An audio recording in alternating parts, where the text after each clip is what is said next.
Alright, now I am back to review the quarterfinals part 2 of, not quarterfinals part 2, quarterfinals week 2 of America's Got Talent.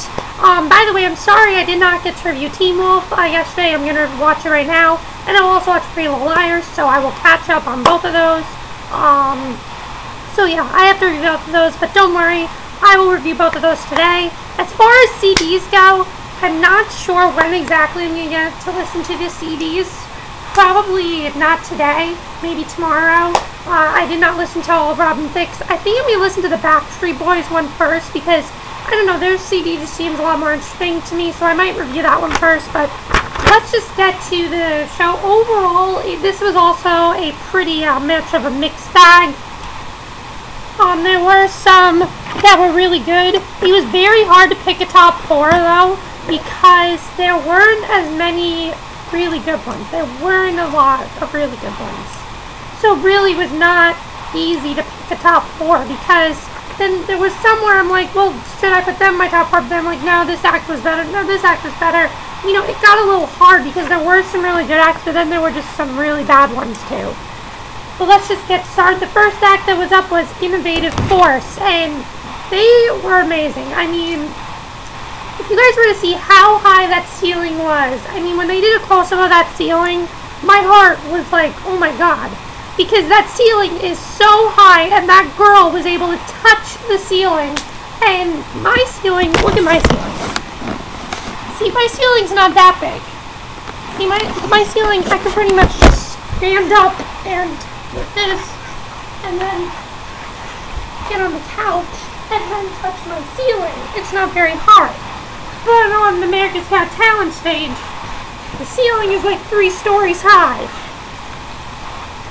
So it's not as easy to touch it on an America's Got Talent stage as it is to touch it on my ceiling. So it's not easy, it's not even easy to touch my ceiling because I'm not that tall enough.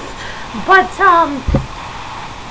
yeah, so that act was fantastic. I thought they did a great job. Plus, these are all little girls, so that's what's really impressive. So, Innovative Force, definitely 10 out of 10. Great way to start off the night.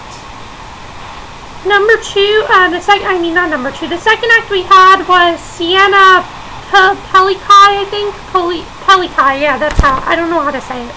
But, she sang the song Next to Me by Emily Sandé, and I didn't think her performance was extraordinary. I mean, the performance was definitely not as good as Anna Christine. I have a feeling that's going to be, if she goes through, that's who she's going to be competing with, is Anna Christine. They both have the same type of voice, you know, like the soul type of voice.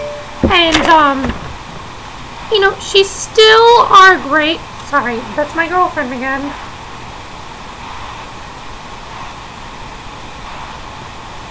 I can't control it. She texts me like every waking hour that I, alright. But, I think she's fantastic, and she is really good, but again, she's going to compete with Anna Christine, and you really can't have 2 Seoul Childhood singers in the competition, so I gave her an 8 out of 10. The performance really fell apart with those backup singers, even though she hit that really big note at the end. That was good, but it's not good enough to go through, I don't think. Now, the next act up was Alexandra Makalah. By the way, speaking of my girlfriend, I was texting her during these acts because she wasn't watching America's Got Talent. She'll probably watch it today. But next was Alexandra Makalah, and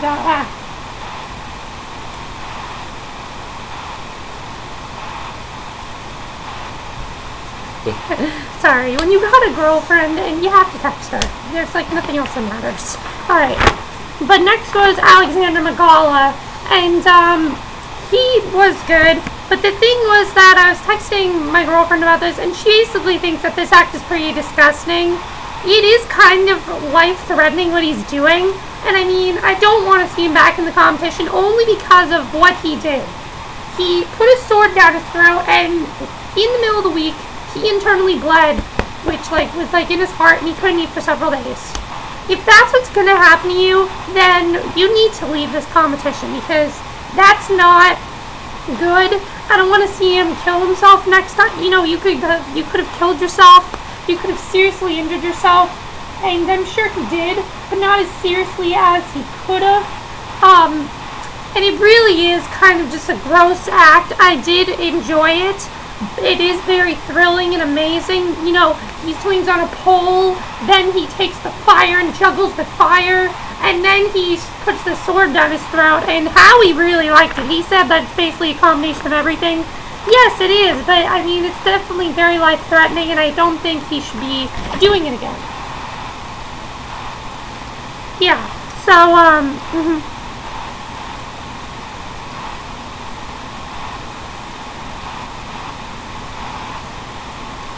Alright, so I don't think he should be doing that again, and I really hope that he doesn't go through, because I just don't want him to hurt himself. So I would give him a wild card, definitely. He's definitely a very strong wild card contender, but I don't want to see him hurt himself. So Alexander Makalah, 9 out of 10. If he goes through, I won't be upset. I just don't want him to do anything life-threatening again. Now, next up was the Strep Boys, and my god, these Strep Boys. The only reason they're through is because they have, like, sex appeal like 20-year-old boys would. It's like Magic Mike with little kids, basically. That's basically what it is.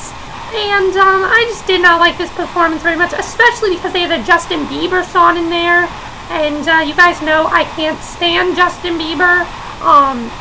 And I just thought their performance was very lackluster. I mean, I've seen people break dance. I've seen people dance like that at my school dance, and they're not professional dancers.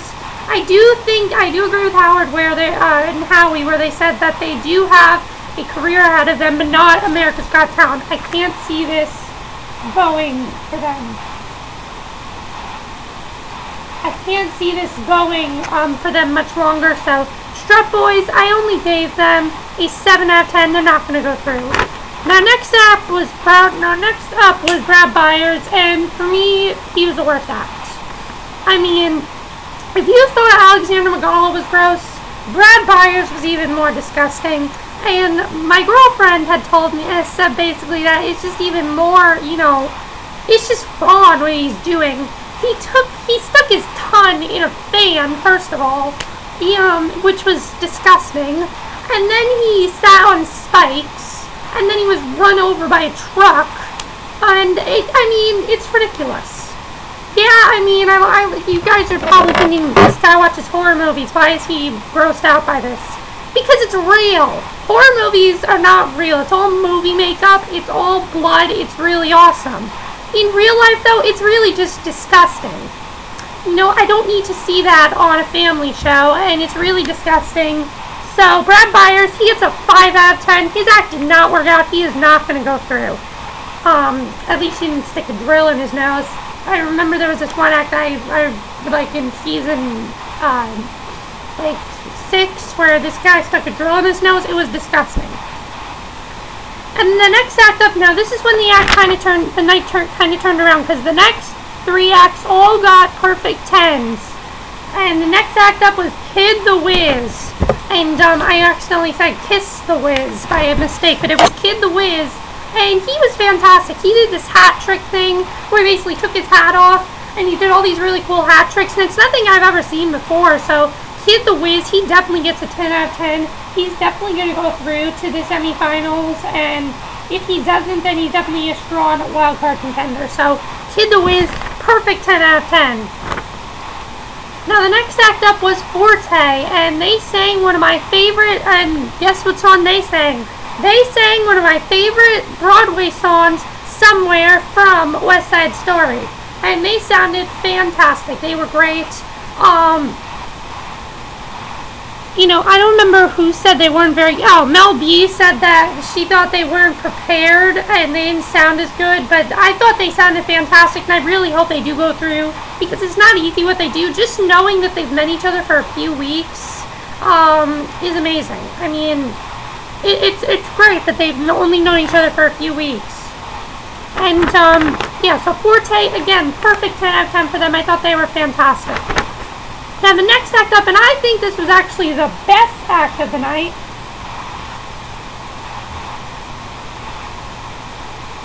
Yeah, I think this was the best act of the night. Was Angela Hoover. And the reason I thought this was so good was she impersonated the judges. She was really good. And I definitely think she's going to go through.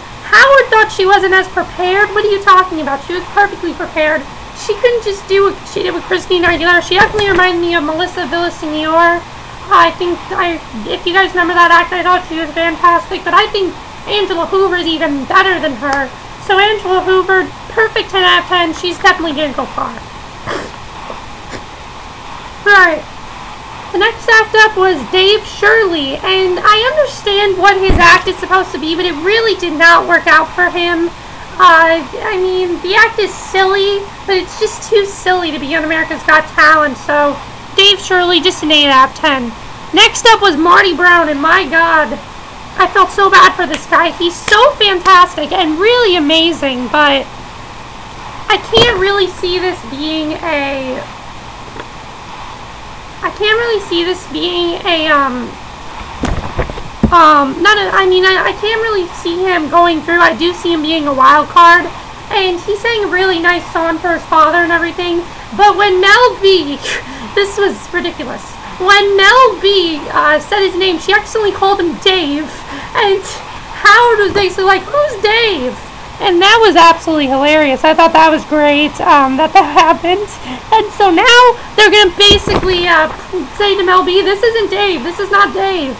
And I thought Marty Brown definitely did a good job. So 9 out of 10 for him. Very strong wild card contender. I think he's really fantastic. My girlfriend. I will text you when I'm done with my video.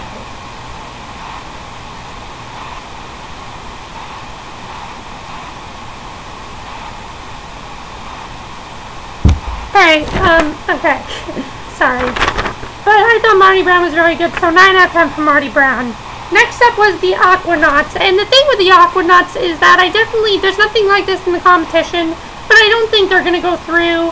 The Aquanauts only got 9 out of 10. They were good, but they're nothing amazing. And the last act up was Tone the Chief Rocka, and they, a.k.a. B-O-O-T-Y. That shirt is fun. B-O-O-T-Y. Yeah, that was the last act up, and honestly, I don't think they should have gotten through, because they're just a one-hit wonder. When I heard the one guy say, I want to be a one-hit wonder, I basically said, what are you doing here? Because this is not a place for one-hit wonder. This is a place for acts who can do this for an hour, and I mean, this act cannot do $1 million show. It really can. I mean, I love their confidence. I love their, I love their enthusiasm, but I don't think this is going to be $1 million act. So, Tone the Chief Rock, a 9 out of 10. If they go through tonight, I won't be upset, but I really just want them, I want to see them do something else. So, yeah, I have to see them do something else, but they're definitely a wild card for me. So, the 4 acts I want to put through are Innovative Force, Kid the Wiz, Forte, and Angela Hoover. And then, if those acts don't go through, I do have a couple backups. Alexander Makalah, Marty Brown, and Tone the Chief Rocka. I'd like them to go through as well because they are very good. And even Sienna Palikai, I thought she's good too. So, we'll have to see what happens with the results tonight. Last week I got them all right.